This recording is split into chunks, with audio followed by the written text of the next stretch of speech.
여호와께서 다시 이스라엘에게 진노하시게 됐습니다. 그래서 그들을 치시려고 다윗을 부추기셔서 이스라엘과 유다의 인구를 조사하게 하셨습니다. 그리하여 왕이 요압과 군사령관들에게 말했습니다. 단에서부터 브엘세바까지 이스라엘 지파들을 두루다니며 인구를 조사하라. 얼마나 되는지 알아야겠다. 그러나 요압이 왕께 대답했습니다. 왕의 하나님 여호와께서 군대를 100배로 늘려주셔서 내주 왕의 눈으로 직접 보실 수 있기를 바랍니다만 왕께서는 왜 그런 일을 하려고 하십니까? 그러나 요압과 군사령관들은 왕의 명령을 이기지 못하고 이스라엘의 인구를 조사하기 위해 왕 앞에서 물러나왔습니다. 요단강을 건넌 뒤 그들은 골짜기에 있는 성읍인 아로엘 남쪽에 진을 치고 인구를 조사했고 그 다음에 갓을 지나 계속 야셀로 갔습니다. 그들은 또 길르앗으로 갔다가 다딤 후시 땅에 이르렀고 다냐안으로 가서 시돈으로 돌아서 두로 성곽과 히위 사람들과 가나안 사람들의 모든 성들을 거쳐 마침내 그들은 유다 남쪽 브엘세바에 이르게 됐습니다. 그들이 전역을 다니고 예루살렘으로 돌아오기까지 9개월 20일이 걸렸습니다. 요압이 왕께 싸울 수 있는 사람들의 숫자를 보고했습니다. 칼을 다룰 줄 아는 용사가 이스라엘에는 80만 명, 유다에는 50만 명이 있었습니다. 다윗은 인구를 조사한 후에 죄책감에 시달렸습니다. 그래서 그는 여호와께 기도했습니다. 제가 이런 짓을 하다니 죽을 죄를 지었습니다. 여호와여, 이제 제가 간구하오니 주의 종의 죄를 용서해 주십시오. 제가 정말 어리석은 짓을 저질렀습니다. 이튿날 아침 다윗이 일어날 때 여호와의 말씀이 다윗의 선견자인 예언자 갓에게 임했습니다. 가서 다윗에게 말하여라. 여호와께서 말씀하신다. 내가 내게 3가지의 종류의 벌을 내놓게 했으니 그 가운데 하나를 골라라. 그러면 내가 그대로 행할 것이다. 그리하여 갓이 다윗에게 가서 말씀했었습니다. 왕의 땅에 7년 동안 기근이 드는 것이 좋겠습니까? 왕이 원수들에게 쫓겨 3개월 동안 도망치는 것이 좋겠습니까? 아니면 왕의 땅에 3일 동안 재앙이 닥치는 것이 좋겠습니까? 이제 잘 생각해보고 나를 보내신 그분께 내가 어떻게 대답해야 할지 결정해 주십시오. 다윗이 갓에게 말했습니다. 정말 괴롭구나. 여호와께서는 긍휼이 크신 분이니 우리가 여호와의 손에 떨어져도 사람의 손에는 떨어지지 않기를 바랄 뿐이다. 오늘 내게 주신 말씀을 잘 적용할 수 있도록 주님의 인도하심을 구하고 하루를 맡겨드리는 기도를 드려보세요.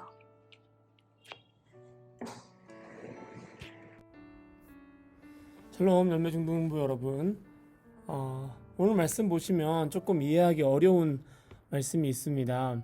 하나님께서 다윗을 이렇게 충동질했던, 시험했던 장면이 나오는데요. 여러분, 하나님께서 사람을 시험하실까요? 오늘 말씀 읽다 보면 다윗이 범죄하도록 하나님께서 부추긴 것 같습니다. 그런데 야고보서 1장 13절 말씀을 보시면 사람이 시험받을 때에 내가 하나님께 시험을 받는다 하지 말지니 하나님은 악에게 시험을 받지도 아니하시고 친히 아무도 시험하시지 아니하시느니라 라고 기록되어 있습니다. 여러분, 야고보 사도의 증언처럼 하나님은 아무도 시험하지 않습니다. 만약 여러분을 믿지 못해서 늘 시험하는 존재가 여러분 곁에 있다고 생각해 보십시오. 너무 힘들지 않을까요? 하나님은 우리를 시험하지 않습니다. 이런 경우에는 사탄이 다윗을 죄를 짓도록 부추기는 상황을 하나님께서 허락하셨다고 보는 것이 정확한 해석입니다. 시험에는 테스트와 템테이션이 있습니다.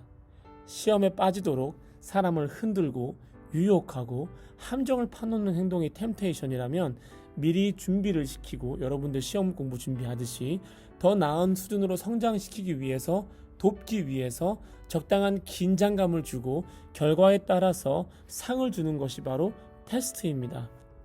우리가 죄를 짓도록 교묘하게 함정을 만들어서 우리의 수준과 하나님을 향한 사랑을 평가하는 분이 하나님은 아닙니다.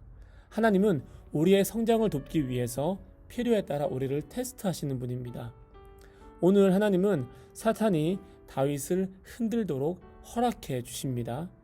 그 목적에 대해서 알아보도록 하겠습니다. 자, 다윗이 인구를 조사합니다. 인구를 조사한 것이 죄가 될까요? 성경에서는 이전에도 인구를 조사한 적이 많았습니다.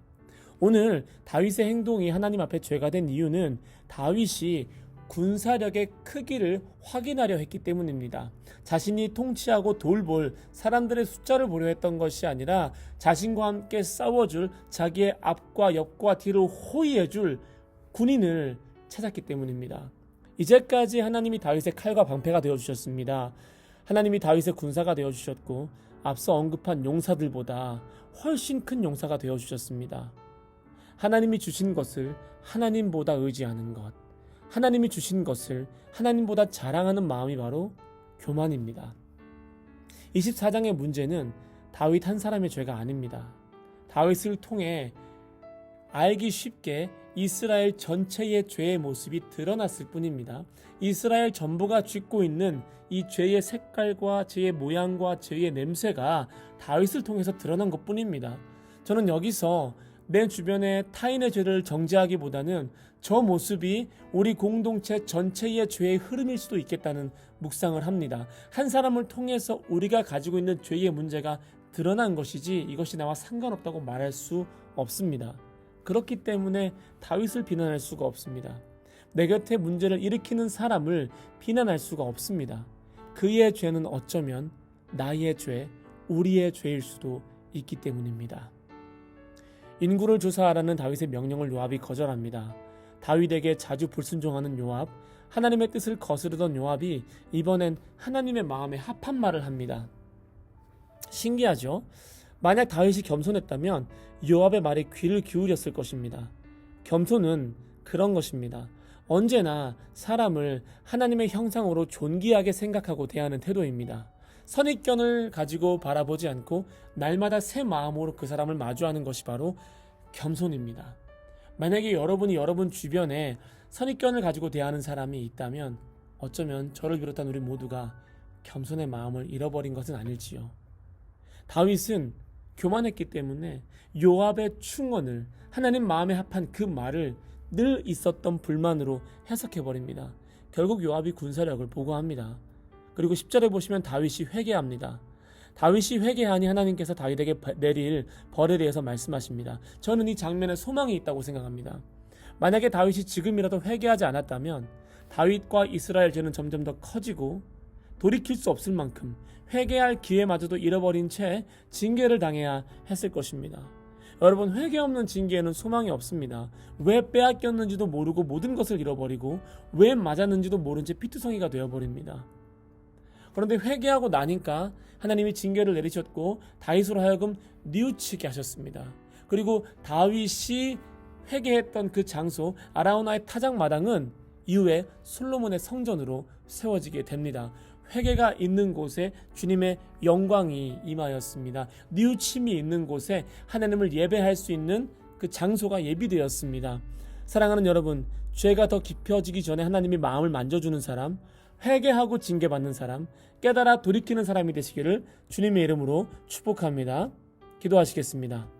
좋으신 하나님, 하나님이 주시는 시험 속에서 우리가 거듭거듭 성장해 나가며 이 시험을 통과할 때마다 하나님의 군사로 준비되어지기를 소망합니다. 좋으신 하나님, 우리 마음에 교만한 마음을 태워주시고 겸손하게 하여 주시옵소서. 남의 죄를 바라보았을 때 이것이 나의 문제임을 먼저 묵상하게 하시고 주님 앞에 깨끗하게 나아가는 사람 되게 하여 주시옵소서. 만약 우리가 범죄한 것이 있다면 즉시 회개하게 하시고 하나님의 다스림 안에서 살아가게 하여 주시옵소서. 사랑합니다. 감사합니다. 예수님의 이름으로 기도드립니다. 아멘.